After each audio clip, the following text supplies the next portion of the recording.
Number one would be if you are, over the next week or two during the holiday season, it's a good idea to maybe send out some automated workflows. If you've got the ability to do that, send out some automated processes, a couple texts, a couple emails to people that are appropriate.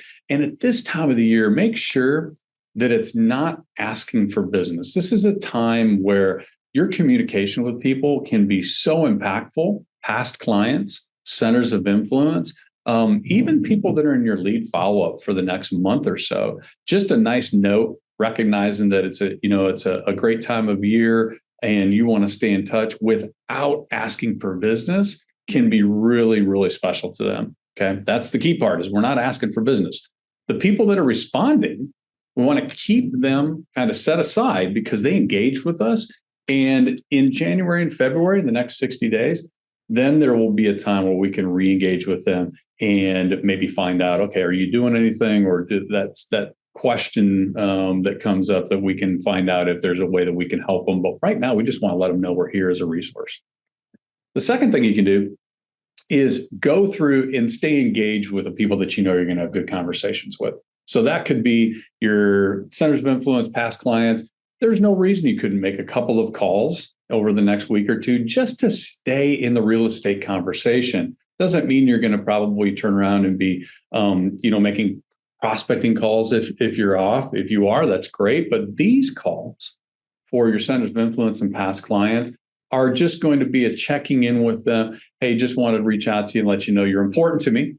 And I appreciate you as a past client. I appreciate you as somebody that, is a great friend, something like that. But it's going to bring up that question. They're probably going to ask, hey, how are things going? So it keeps you in the conversation. And they're good conversations. They're not things where you're going to feel like, man, I'm wasting my time on these. You're making an investment in those people that are in your circle. Okay. And then the next one, in terms of staying engaged, huge, just answer your phone.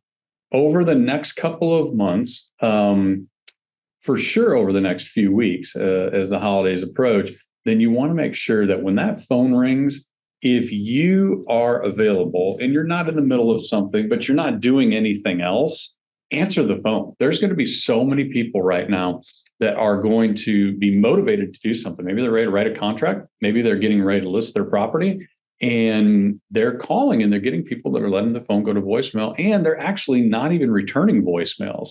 So when you pick up the phone, if you don't have anything else going on, there's a good chance you may actually get come list me business, or, the buyers that are ready to go and do something right now, because this is the time of the year where so many people don't.